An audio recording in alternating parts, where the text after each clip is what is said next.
अॼु असांजी टॉपिक आहे सब्ट्रैक्शन ऑफ वेक्टर्स। असां प्रीवियस क्लासेस में एडिशन ऑफ वेक्टर पढ़ियोसीं। अॼु असां सब्ट्रैक्शन ऑफ वेक्टर्स जे बारे में पढ़ंदासीं। त असांजी जेकी टॉपिक आहे उहा आहे subtraction of vectors.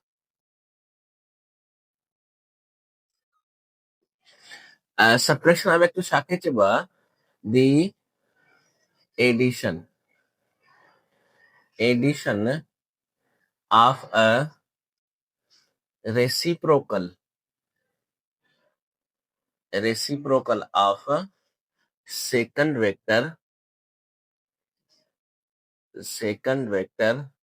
to the first vector।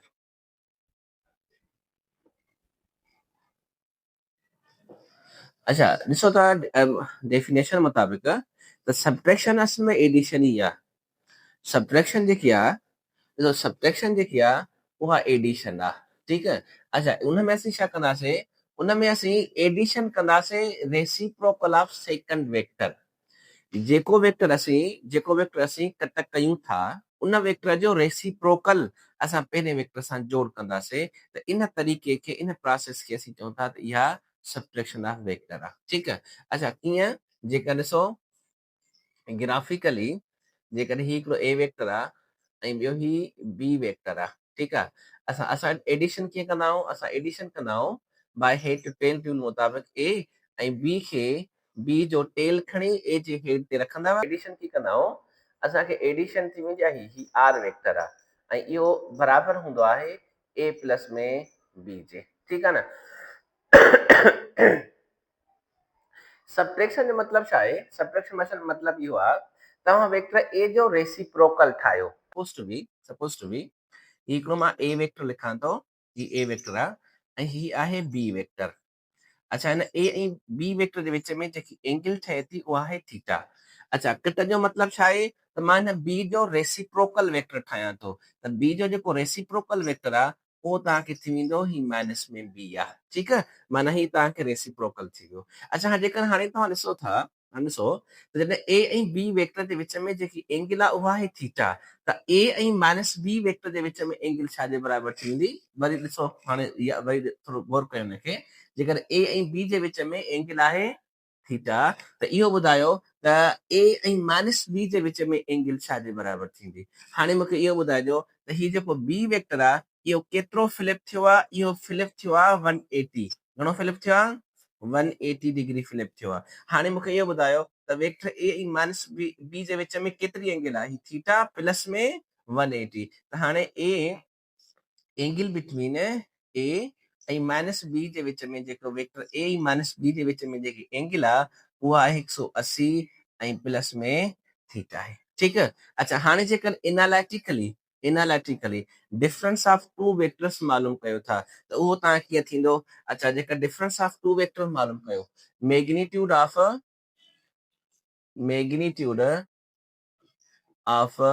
Difference of two vector, difference of two vectors,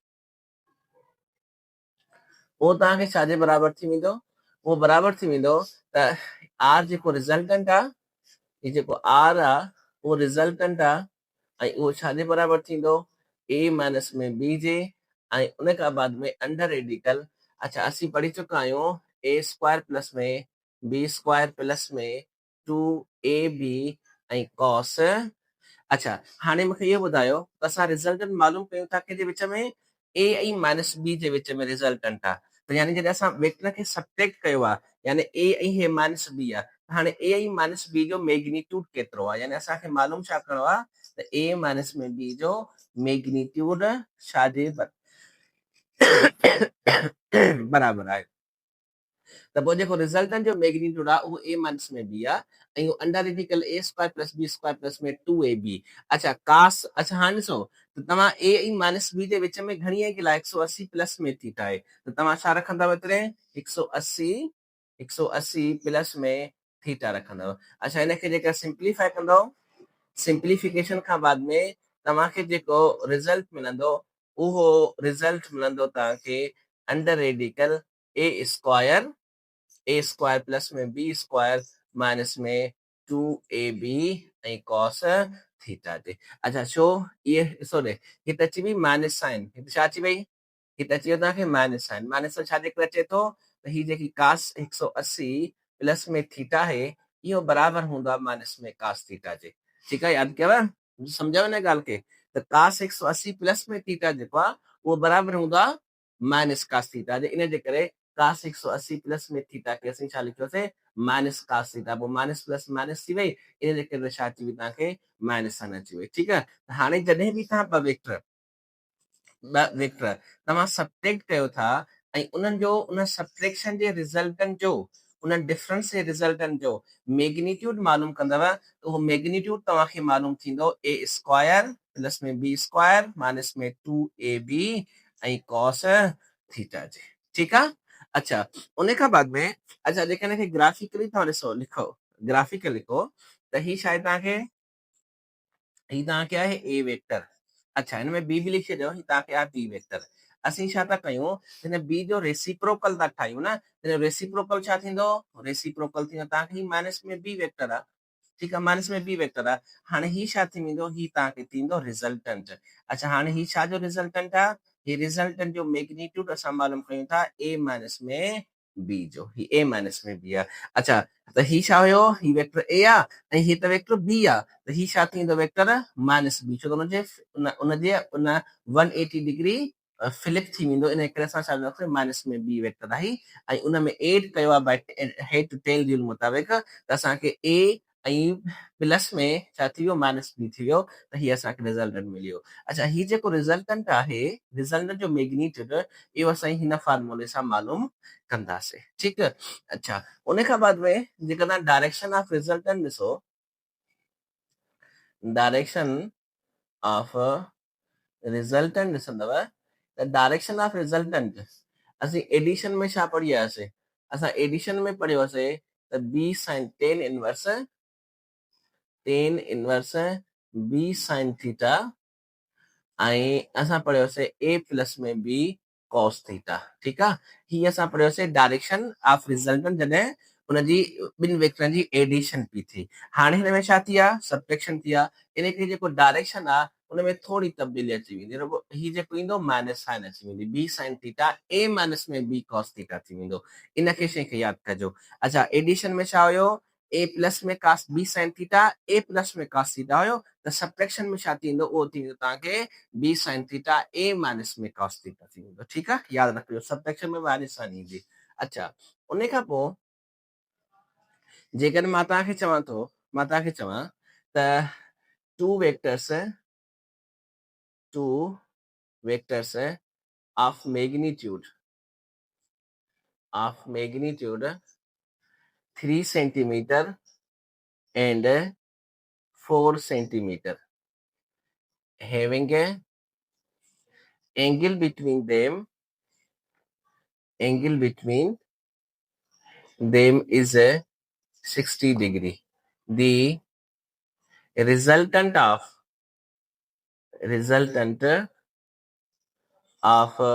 difference is, अच्छा मां लिखां थो अंडर रेडिकल 37 न्यूटन, अच्छा 37 सेंटीमीटर, बी लिखां थो 1 सेंटीमीटर ऐं सी लिखां थो मां अंडर रेडिकल 12 सेंटीमीटर ऐं डी लिखां थो 0। ॿुधायो छाजे बराबरि थी वेंदो। अच्छा हाणे तव्हांखे छा मिलियल आहे, तव्हांखे ॿ वेक्टर मिलियल आहिनि, हिकिड़ो 3 सेंटीमीटर आहे ऐं ॿियो घणो आहे 4 सेंटीमीटर आहे। अच्छा उन्हनि जे विच में एंगल घणी आहे, एंगल आहे 60। तव्हां खां पुछा थो करे त इहो ॿुधायो त रिज़ल्टेंट ऑफ डिफरेंस छाजे बराबरि थींदो, रिज़ल्टेंट ऑफ डिफरेंस। ठीकु आहे, त असां पढ़ी चुकासीं फार्मूला, हाणे त under radical a square plus में बी स्क्वायर माइनस में 2ab ऐं cos थीटा जे बराबरि आहे। ठीकु आहे, अच्छा जेका रिज़ल्टेंट जो डिफरेंस जो रिज़ल्टेंट मालूम कंदव त छाजे बराबरि थी वेंदो, ही घणो आहे 3 स्क्वायर प्लस में 4 स्क्वायर माइनस में 2 × 3 × 4 ऐं cos जेकी 60 डिग्री आहे, cos तव्हांखे थींदो 60 डिग्री। ठीकु आहे, अच्छा हिनखे तव्हां सिंप्लीफाई कंदव त घणो अची वेंदो 9 ऐं 16 घणा थी वेंदा 25। अच्छा माइनस में 2 into 3 6 6 into 4 24 मां 24 थी वेंदो ऐं कास जेको आहे कास उहो छा जे बराबरि आहे कास। अच्छा हिन में ॾिसंदव अच्छा हिन में ॿ ज़रबिया 3 6 6 चऊं 24 ही 24 थी वेंदो कास 60 माना हाफ 24 जो हाफ घणो थी वेंदो हे तव्हांखे थी वेंदो 12। त छा जवाब तव्हांखे अची वेंदो जवाब अची वेंदो अंडर रेडिकल 12 विया त घणा बचा अंडर रेडिकल 13 अंडर रेडिकल 13। अच्छा 3 बचा ऐं हिकु अंडर रेडिकल 13 त हीउ जेको आहे इहो तव्हांखे अची वेंदो अंडर रेडिकल 13 यानी तव्हांखे सी जेको आहे इहो पंहिंजो करेक्ट ऑप्शन आहे अंडर रेडिकल 13 तव्हांखे जवाब आहे। त हीअ सबट्रैक्शन तव्हां हिन तरीक़े जी मालूम कंदव ठीकु।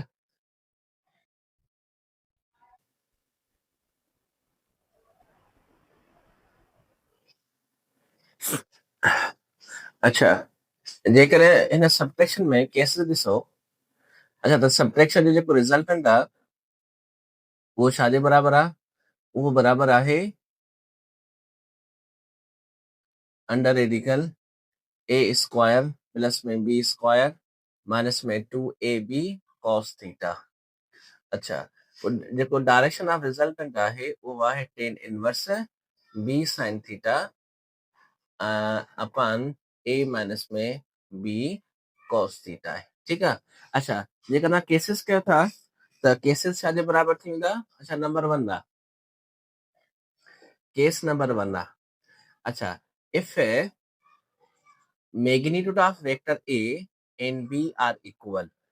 अच्छा जेकर ॾिसो ने जेकर ए ऐं बी मैग्नीट्यूड लिहाज़ खां पाण में बराबरि आहिनि ऐं उन जे विच में जेकी एंगल आहे उहा आहे एंगल थीटा एंड एंगल जेकी आहे उहा आहे एंगल थीटा। त हाणे ॿुधायो त रिज़ल्टेंट जो मैग्नीट्यूड छाजे बराबरि थींदो यानी डिफरेंस जो मैग्नीट्यूड यानी ए ऐं बी जे डिफरेंस जो मैग्नीट्यूड छाजे बराबरि थींदो। अच्छा हाणे जेके तव्हां ॾिसो कंडीशन खे अप्लाई करे ॾिसंदव कंडीशन खे तव्हां अप्लाई करे ॾिसंदव त जेको difference resultant of difference of vector a and b उहो छाजे बराबरि थी वञे ॾिसो त उहो बराबरि आहे ए स्क्वायर। अच्छा a square plus b square minus में 2ab cos थीटा आहे त हिन में कंडीशन छा मिलियल आहे असांखे त वेक्टर ए ऐं बी पाण में बराबरि आहिनि यानी ए स्क्वायर प्लस में छा थी वेंदो ए स्क्वायर। असां बी जी जॻह छा लिखियो आहे ए स्क्वायर छो त ए ऐं बी पाण में बराबरि आहिनि। अच्छा उन खां बाद में माइनस में ए स्क्वायर ऐं कॉस थीटा लिखियो आहे। अच्छा इन खे तव्हां सिंप्लीफाई कंदव सिंप्लीफाई जॾहिं कंदव तव्हांखे रिज़ल्ट छा थो मिले ॾिसो हिन में ॾिसो ए ऐं ए स्क्वायर 2a स्क्वायर ऐं 2a स्क्वायर कॉमन कंदव त 2a स्क्वायर कॉमन निकिरी वियो ही 1 माइनस में छा थी वेंदो कॉस थीटा। अच्छा ही जेको 1 माइनस में कॉस थीटा आहे इहो बराबरि हूंदो आहे 2 साइन स्क्वायर थीटा अपॉन 2 जे। अच्छा असां एडिशन में छा पढ़ियोसीं असां एडिशन में पढ़ियोसीं त 1 प्लस में cos थीटा 1 प्लस में cos थीटा बराबरि हुयो 2 sine square 2 cos square theta पर 2 जे। अच्छा 1 प्लस में cos थीटा।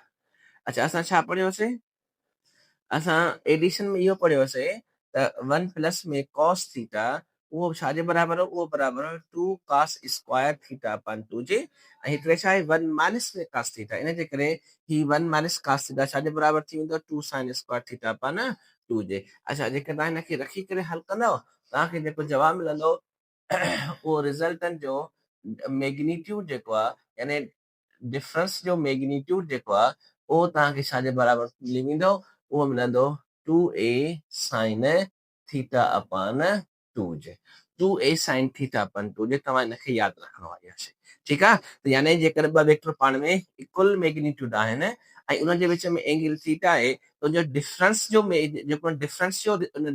जो मैग्नीट्यूड थींदो उहो बराबरि थींदो 2a साइन थीटा अपॉन 2 जे। अच्छा जेकर मां एमसीक्यू लिखां थो two vectors are equal in magnitude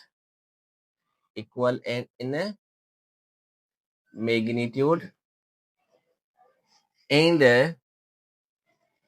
angle is theta between them angle is theta between them the resultant of difference of a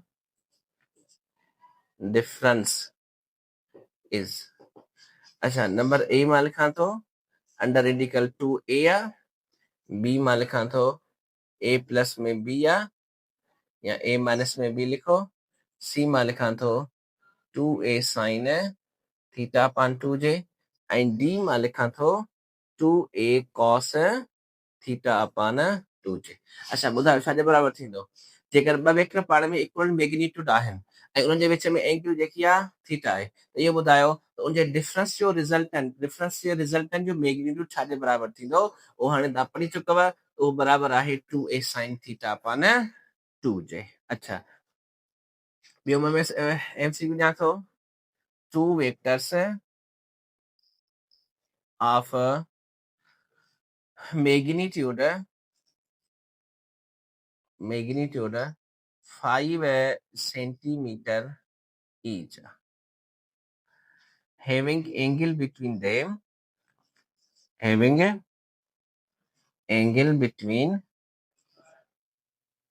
them is a 60 degree. The resultant of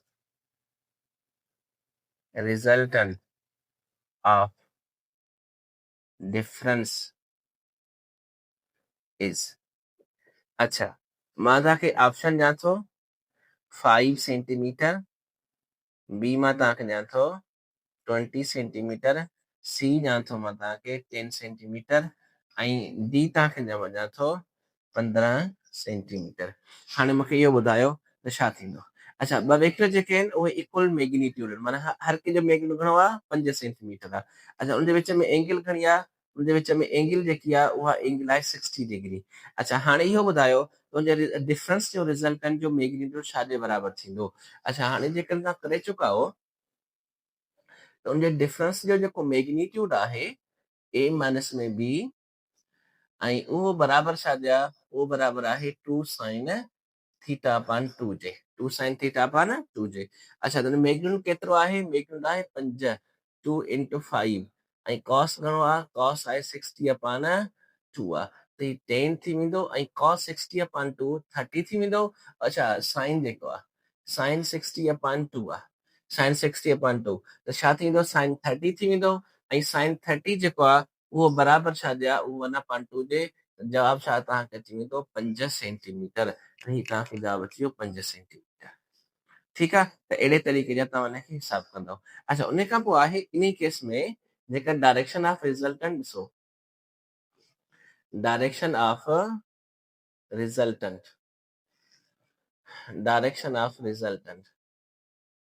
अच्छा direction of resultant असीं पढ़ी चुका आहियूं त उहो alpha बराबर आहे tan inverse b sin theta upon a minus में b cos थीटा।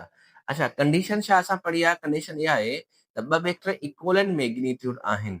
अच्छा त इक्वल मैग्नीट्यूड आहिनि त तव्हां रखो कंडीशन इहा, त पोइ tan इनवर्स जेकी आहे उहा छाजे बराबर थी वेंदी। अच्छा हिन में a ऐं b जॻह ते ॾिसो a ऐं b पाण में छा आहिनि, बराबर आहिनि ऐं उनखे तव्हां हल करण जी कोशिशि कंदव। अच्छा हिनखे तव्हां हल कंदव ऐं आइडेंटिटी कहिड़ी इस्तेमालु कंदव, आइडेंटिटी 1 माइनस में cos थीटा बराबर छा लिखंदव, उहा बराबर लिखंदव 2 sin स्क्वायर थीटा अपान 2 लिखंदव ऐं जेकी साइन थीटा जी आइडेंटिटी आहे उहा छाजे बराबर लिखंदव, उहा लिखंदव साइन, अच्छा 2 sin theta upon 2 sin theta upon 2 ऐं cos थीटा अपान 2, ही आइडेंटिटीज रखी करे हिनखे हल कंदव न, तव्हांखे जवाब छा ईंदो, तव्हांखे जवाब ईंदो त cot इनवर्स, अच्छा cot तव्हांखे जवाब ईंदो cot थीटा अपान 2j, ही तव्हांखे जवाब ईंदो tan inverse cot theta upon 2। अच्छा हिनखे तव्हां हल कंदव जेको हुन जवाब तव्हांखे ईंदो, उहो जवाब ईंदो तव्हांखे 90 डिग्री माइनस में थीटा अपान 2 आहे। यानी कंडीशन असांजी कहिड़ी आहे, यादि कजो असांजी कंडीशन कहिड़ी आहे त ॿ वेक्टर पाण में इक्वल मैग्नीट्यूड आहिनि, ॿ वेक्टर पाण में इक्वल मैग्नीट्यूड आहिनि। जेकर तव्हां डायरेक्शन ऑफ रिजल्टेंट मालूम कयो था त पोइ डायरेक्शन ऑफ रिजल्टेंट जेको थींदो उहो 90 डिग्री माइनस में थीटा अपान 2 थी वेंदो ऐं ही किथां वठंदव, फ्रॉम ॾिसो ही तव्हां जेको वठंदव जेको तव्हां रेफरेंस वेक्टर वरितो आहे ए खां उहा एंगल रिज़ल्टेंट ताईं ए खां वठी विद रिस्पेक्ट ए जे आहे विद रिस्पेक्ट ए जे हीअ एंगल तव्हां वठंदव ठीकु आहे अच्छा हाणे ॾिसो जेकर इन प्रॉब्लम में अच्छा हिन प्रॉब्लम खे तव्हां ॾिसो त जेकर ॿ वेक्टर मैग्नीट्यूड में 5 सेंटीमीटर आहिनि ईच ऐं जे विच में एंगल केतिरी आहे 60 डिग्री एंगल आहे अच्छा त पोइ डायरेक्शन ऑफ रिज़ल्टेंट छाजे बराबरि थींदो अच्छा डायरेक्शन रिज़ल्टेंट छाजे बराबरि थी वेंदो थीटा घणी आहे 60 अपॉन 2 30 डिग्री थी वेंदी त 90 माइनस में 30 साॻियो तव्हांखे छा थी वेंदो 60 डिग्री थी वेंदो छो त ॾिसो न थीटा घणी आहे थीटा आहे तव्हांखे 60 डिग्री अच्छा त 60 डिग्री आहे 60 जो हाफ घणो थियो 30 90 माइनस में 30 तव्हांखे छा मिली वेंदो तव्हांखे साॻियो ई वरी 60 डिग्री मिली वेंदो यानी रिज़ल्टेंट जेको थींदो उहो छा ठाहींदो 60 डिग्री ठाहींदो माना जेतिरी एंगल बिटवीन टू वेक्टर्स आहे इन डिफरेंस में बि जेको ए वेक्टर आहे उहो बि साॻी एंगल ठाहींदो ठीकु आहे सीक्वेंस मां तव्हांखे लिखां थो त अच्छा एट वाट एंगल एट what in angle the difference of the difference of two equal vectors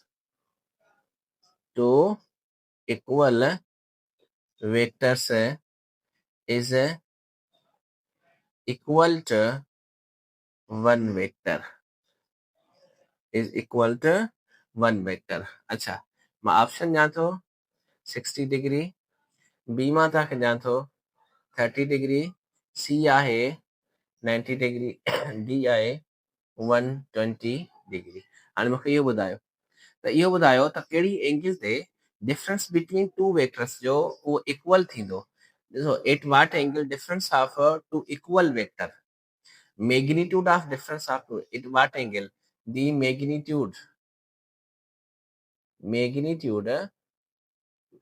of difference of the difference of two equal vectors is equal to one vector अच्छा असां हाणे हिन में कंडीशन में पढ़ी चुकासीं हिन कंडीशन में पढ़ियोसीं असीं छा प्रॉब्लम लिखियोसीं त जेकॾहिं अच्छा असां छा लिखियोसीं अच्छा असां हाणे जेको प्रॉब्लम कयोसीं असां प्रॉब्लम में छा कयोसीं जेकॾहिं ए जेको आहे ऐं बी पाण में छा आहिनि बराबरि आहिनि ऐं उन्हनि जे विच में जेकी एंगल आहे थीटा उहा 60 डिग्री आहे त रिज़ल्टेंट छाजे बराबरि पियो थिए असांखे रिज़ल्टेंट जो मैग्नीट्यूड बराबरि हुयो माना डिफरेंस ऑफ रिज़ल्टेंट उहो छाजे बराबरि पियो अचे उहो बराबरि पियो अचे 2a sin थीटा अपॉन 2 में वैल्यू रखोसि त उहो छाजे बराबरि आहे 2 ज़रबिया अच्छा ए छाजे बराबरि आहे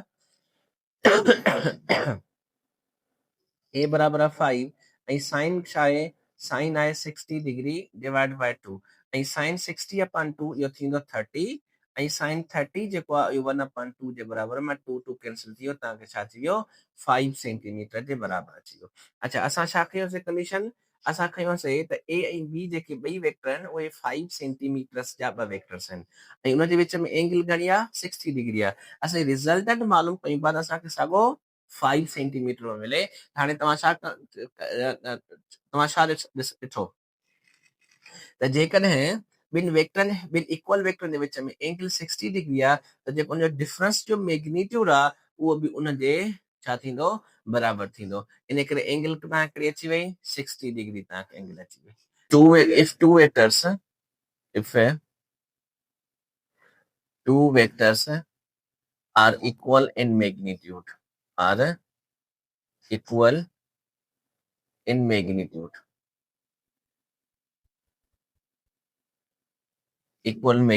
then the angle between a plus में b resultant of addition and a minus में b is अच्छा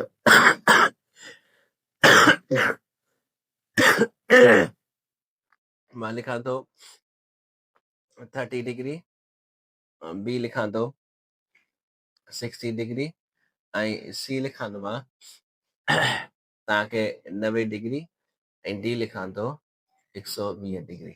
हाणे ॿुधायो जेकर ॿ वेक्टर आहिनि, हिकिड़ो ए ऐं बी ॿ वेक्टर्स आहिनि, हिकिड़ो ए ऐं ॿियो बी आहे, ठीकु आहे, ऐं उहे पाण में इक्वल मैग्नीट्यूड आहिनि।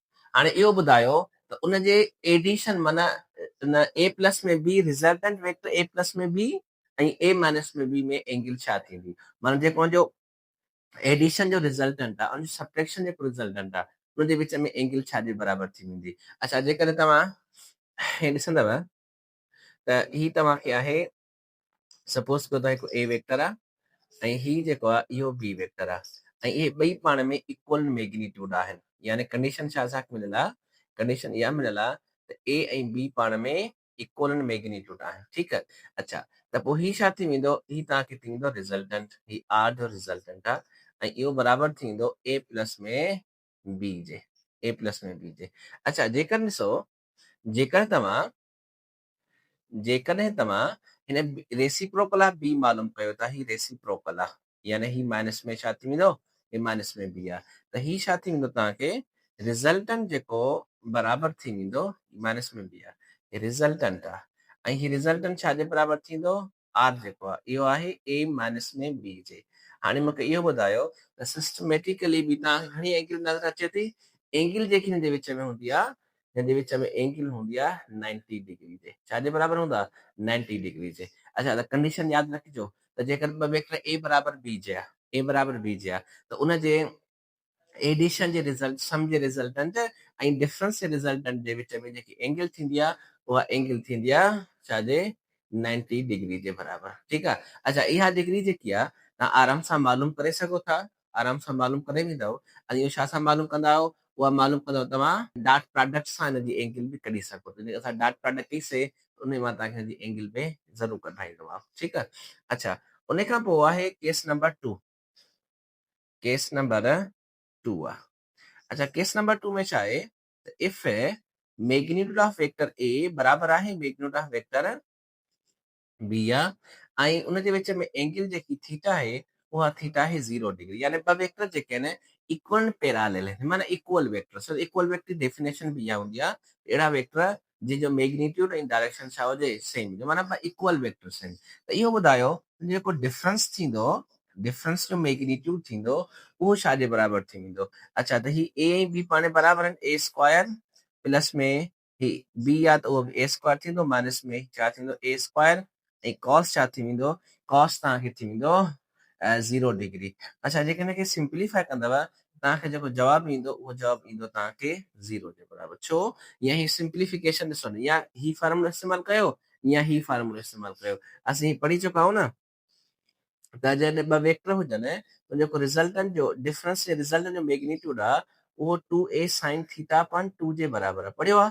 अच्छा, जेकॾहिं एंगल 0 रखंदव 2a sin, अच्छा 0 रखो एंगल 0 अपॉन 2, त रिज़ल्टेंट छा तव्हांखे थी वेंदो, रिज़ल्टेंट थींदो तव्हांखे 0 जे बराबरि, छा रिज़ल्टेंट थी वेंदो 0 जे बराबरि, ठीकु आहे। केस नंबर 3 आहे। अच्छा, केस नंबर 3 छा आहे त जेकॾहिं इफ वेक्टर ए बराबरि आहे वेक्टर बी जे, यानी ॿ वेक्टर इक्वल मैग्नीट्यूड आहिनि, पर उनजे विच में जेकी एंगल आहे थीटा उहा आहे 90 डिग्री, छा आहे 90 डिग्री आहे।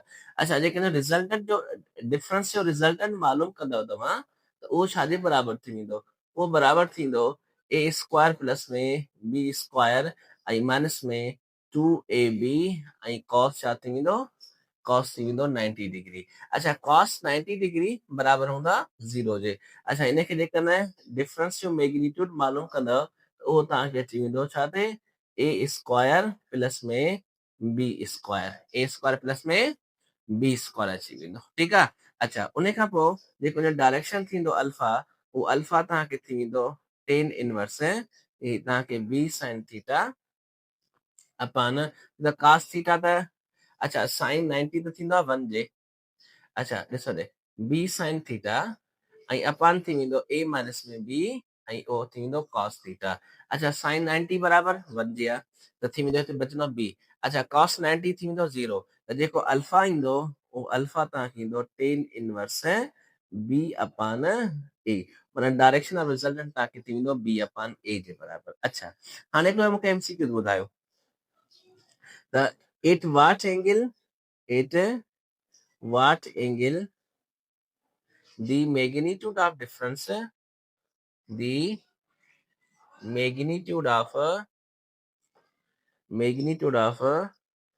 sum of two vectors and difference is equal। अच्छा माना उहा एंगल ॿुधायो जंहिंते सम ऐं डिफरेंस जो रिज़ल्टेंट जेको सम ऐं डिफरेंस जो रिज़ल्टेंट जो वैल्यू आहे उहो बराबर थो अची वञे। अच्छा इन जो मतिलबु छा थी वियो जिते ए मैग्नीट्यूड ए छा हिन जो मतिलबु छा थी वेंदो मतिलबु इहो थींदो जिते ए प्लस में बी जो मैग्नीट्यूड ऐं ए माइनस में बी जो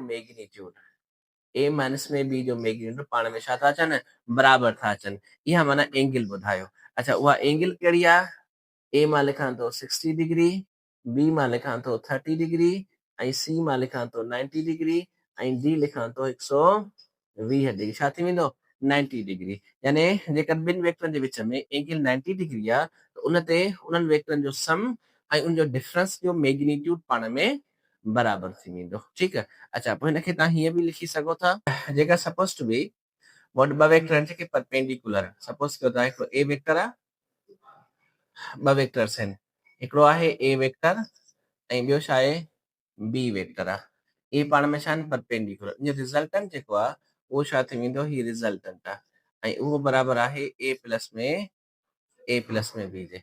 अच्छा जेकर मां डिफरेंस अच्छा हिन जो रिज़ल्टेंट छा जे बराबरि थी वेंदो ॾिसो रिज़ल्टेंट जो जेको मैग्नीट्यूड आहे उहो बराबरि छा जे आहे उहो बराबरि आहे under radical a square plus में बी स्क्वायर जे। अच्छा जेकर तव्हां डिफरेंस मालूम कयो त हीअ आहे माइनस में बी। अच्छा बी ऐं बी जो उन खां पोइ ही तव्हांखे थी वियो छा magnitude of resultant of difference of two vectors A minus में बी। अच्छा उहो छा जे बराबरि आहे उहो बि बराबरि आहे under radical a square plus में बी स्क्वायर जे। अच्छा ही बि रिजल्टेंट बराबरि आहे ए स्क्वायर प्लस में बी स्क्वायर जे सम आहे ठीकु आहे ऐं डिफरेंस जो मैग्नीट्यूड छा आहे पाण में बराबरि आहे त माना उहा एंगल जेकी आहे मां लिखियो आहे न at what angle the magnitude of sum of two vectors and difference is equal माना कहिड़ी एंगल ते जेको सम ऐं डिफरेंस ऑफ टू वेक्टर्स जेको सम ऑफ डिफरेंस ऑफ मैग्नीट्यूड आहे उहो बराबरि थींदो त उहा कहिड़ी एंगल आहे उहा एंगल आहे तव्हांखे 90 डिग्री। अच्छा उन खां बाद में केस नंबर आहे असांखे 4 केस नंबर 4 आहे। अच्छा केस नंबर 4 में छा आहे त if A does not equal to B आहे ॿ असांखे डिफरेंट वेक्टर्स आहिनि उनजा मैग्नीट्यूड मुख़्तलिफ़ आहिनि ए ऐं बी ॿ अलॻि मुख़्तलिफ़ हूंदा आहिनि। अच्छा उन जे विच में एंगल जेकी आहे उहा एंगल आहे तव्हांखे 0 डिग्री घणी एंगल आहे 0 डिग्री। त हाणे इहो ॿुधायो उनजे डिफरेंस जो मैग्नीट्यूड छा जे बराबरि थी वेंदो। अच्छा आर जेको आहे उहो छा आहे अंडर रेडिकल ए माइनस में बी ऐं उहो बराबरि थी वेंदो under radical a square plus में बी स्क्वायर प्लस में अच्छा माइनस में 2ab ऐं उहो थींदो आहे cos 0 जे बराबरि। अच्छा हिनखे सिंप्लीफाई कंदव त जेको मैग्नीट्यूड ऑफ डिफरेंस थींदो उहो छा जे बराबरि थी वेंदो उहो बराबरि तव्हांखे थी वेंदो a माइनस में बी जे माना डिफरेंस ऑफ मैग्नीट्यूड जे बराबरि थी वेंदो ठीकु आहे न। यानी ए जेको आहे जेकॾहिं ॿ वेक्टर पाण में अनइक्वल मैग्नीट्यूड आहे ऐं उनजे विच में एंगल 0 आहे त उनजो डिफरेंस जो मैग्नीट्यूड जेको आहे उन डिफरेंस जो मैग्नीट्यूड थींदो उहो difference of magnitude of two vectors जे बराबरि थी वेंदो। अच्छा उहो छा जे बराबरि थींदो difference of magnitude of vectors जे बराबरि थींदो मैग्नीट्यूड ऑफ वेक्टर्स जे बराबरि थींदो ठीकु आहे। अच्छा हाणे तव्हां थोरो ॾिसो थोरो सम्झो ऐं हीउ जेको वैल्यू ईंदो आहे न हीउ जेको वैल्यू ईंदो डिफरेंस जो उहो मिनिमम रिज़ल्टेंट जो वैल्यू ईंदो आहे हीउ मिनिमम ईंदो आहे ठीकु आहे ॿिनि अनइक्वल वेक्टर जो मिनिमम जेको रिज़ल्टेंट ईंदो उहो ईंदो ए माइनस में बी जो। अच्छा हाणे तव्हां पढ़ी चुका आहियो। अच्छा हीअ ॻाल्हि नोट कजो हीअ इम्पॉर्टेंट ॻाल्हि आहे नोट कजो। अच्छा जेको आर मैक्सिमम हुयो आर मैक्सिमम कॾहिं माना रिज़ल्टेंट ॿिनि वेक्टर जो रिज़ल्टेंट मैक्सिमम कॾहिं ईंदो, तॾहिं ईंदो जॾहिं छा हुजे a प्लस में b हुजनि, ॿ वेक्टर हुजनि ऐं जेके उन जे विच में एंगल छा हुजे 0 हुजे। अच्छा उन एडिशन में जेकर ॿिनि वेक्टर खे तव्हां जोड़ कयो था त उहो जोड़ में जो मैक्सिमम रिज़ल्टेंट ईंदो। अच्छा ऐं ॿिनि वेक्टरनि जो मिनिमम रिज़ल्ट कॾहिं ईंदो जॾहिं उनखे तव्हां कट कंदव, ठीकु आहे, यानी उनखे ॿिनि वेक्टर खे तव्हां जोड़ कंदव, जॾहिं पैरेलल वेक्टर खे तव्हां जोड़ कंदव त उहो मैक्सिमम रिज़ल्टेंट ईंदो ऐं ॿिनि पैरेलल वेक्टर जेके सबट्रैक्शन कंदव उहो तव्हांखे छा अची वेंदो, हीअ एंगल घणी आहे, हीअ 0 आहे, त हीउ जेको रिज़ल्टेंट आहे इहो तव्हांखे रिज़ल्टेंट ईंदो मिनिमम में मिनिमम। ठीकु आहे, त हाणे इहो मूंखे ॿुधायो त जेको रिज़ल्टेंट ऑफ टू वेक्टर्स आहे उहो कंहिंजे विच में लाइ करे थो, रिज़ल्टेंट ऑफ टू वेक्टर जेको आहे उहो लाइ कंदो a माइनस में b ऐं a प्लस में b में, माना ॿिनि वेक्टरनि जो जेको मैक्सिमम रिज़ल्टेंट ईंदो उहो ईंदो a प्लस में b जे बराबरि, ऐं जेको ॿिनि वेक्टरनि जे विच में मिनिमम रिज़ल्टेंट ईंदो उहो ईंदो a माइनस में b जो। त माना जेको रिज़ल्टेंट आहे रिज़ल्टेंट आहे greater than or equal to a minus में b ऐं less than or equal to a plus में b जो हूंदो। त इनखे यादि कजो त जेकर ॿिनि तव्हांखे वेक्टर मिलियल हुजनि त उनजो रिज़ल्टेंट जेको आहे उहो a माइनस में b ऐं a प्लस में b जे बराबरि या इन्हनि जे विच में किथे न किथे लाइ कंदो। अच्छा मां लिखां थो, if two vectors are of magnitude 3 centimeter and 4 centimeter 4 centimeters। अच्छा ॿ वेक्टर आहिनि जिनजो मैग्नीट्यूड 3 सेंटीमीटर ऐं 4 centimetre, what would not be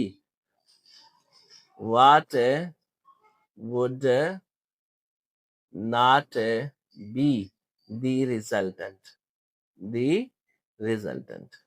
अच्छा मां ॿ वेक्टर आहिनि, हिकु 3 सेंटीमीटर आहे ऐं ॿियो छा आहे 4 सेंटीमीटर आहे, ऐं मां तव्हां खां पुछा थो कयां, अच्छा हाणे हिनखे 3 न वठो, हिनखे 2 वठो, 2 सेंटीमीटर ऐं 4 सेंटीमीटर आहे। हाणे तव्हां खां पुछा थो करे त इहो ॿुधायो त इन्हनि मां कहिड़ो मैग्नीट्यूड इन ॿिनि वेक्टरनि जो मैग्नीट्यूड नथो थी सघे। अच्छा नंबर ए मां लिखां थो, नंबर ए आहे उहो मां लिखां थो 3 सेंटीमीटर।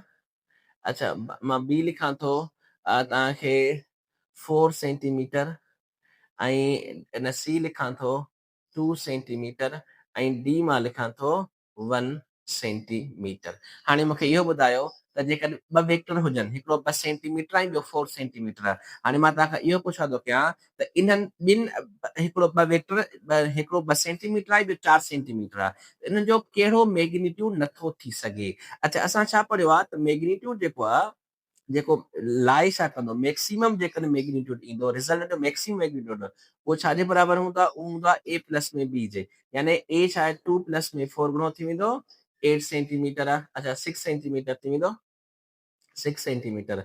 अच्छा जेको आर मिनिमम हिन जो अची सघे थो रिज़ल्टेंट उहो घणो अची सघे थो, अच्छा 4 माइनस में 2 बराबरि छा थींदो 2 सेंटीमीटर। यानी मतिलबु इहो आहे त हे जेकॾहिं ॿ वेक्टर आहिनि त 2 सेंटीमीटर ऐं 4 सेंटीमीटर त उनजो रिज़ल्टेंट जेको आहे उहो 2 या ॿिनि जे बराबरि ऐं 6 या 6 जे बराबरि जे विच में किथे न किथे मैग्नीट्यूड थी सघे थो, इन्हनि खां अलावा उनजो मैग्नीट्यूड नथो थी सघे। अच्छा न कि 6 खां वॾो मैग्नीट्यूड थी सघे थो, न कि 2 खां नंढो मैग्नीट्यूड थी सघे थो, इन जे करे अच्छा 3 मैग्नीट्यूड आहे थी सघे थो, छो त इहो 2 शयुनि जे विच में आहे, 4 आहे त इहो मैग्नीट्यूड थी सघे थो, ठीकु आहे, हीउ मैग्नीट्यूड थी सघे थो। अच्छा उन खां 2 सेंटीमीटर त हीउ बि मुमकिन आहे मैग्नीट्यूड थिए कंहिं बि सर्टेन एंगल ते। बाक़ी जेको डी ऑप्शन आहे इहो इन्हनि ॿिनि वेक्टरनि जो यानी 2 सेंटीमीटर ऐं 4 सेंटीमीटर वेक्टर जो इहो मैग्नीट्यूड नथो थी सघे।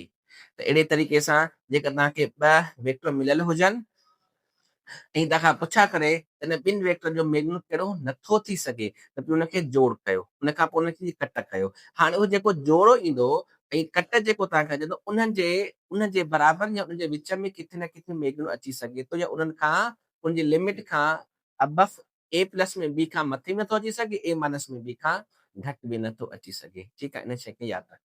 ठीकु आहे, केस नंबर आहे इफ a बराबरि आहे b जे ऐं उनजे विच में एंगल जेकी आहे छाजे बराबरि आहे 190 जे बराबरि आहे, त हे छा थी वेंदो असां। अच्छा जेकर ॿई पाण बराबरि आहिनि त पोइ रिज़ल्टेंट जो मैग्नीट्यूड जेको आहे वो बराबर थी वेंदो under radical a square plus में बी स्क्वायर माइनस में 2ab। अच्छा, ॿ वेक्टर पाण में बराबर है ना, तो ए स्क्वायर प्लस में ए स्क्वायर माइनस में 2a स्क्वायर ऐं कॉस घणो आहे कॉस आहे 90 डिग्री। कॉस 90 डिग्री बराबर आहे 0 जे, त आर जेको आहे उहो छाजे बराबर थींदो, आर बराबर थींदो अंडर रेडिकल 2a जे बराबर। ठीकु आहे, त जेकर ॿ वेक्टर पाण में छा आहिनि अनइक्वल आहिनि, अच्छा इक्वल मैग्नीट्यूड आहिनि, उनजे विच में एंगल जेकी आहे उहा घणी आहे 90 आहे, जे डिफरेंस जो मैग्नीट्यूड बि छा थींदो अंडर रूट 2a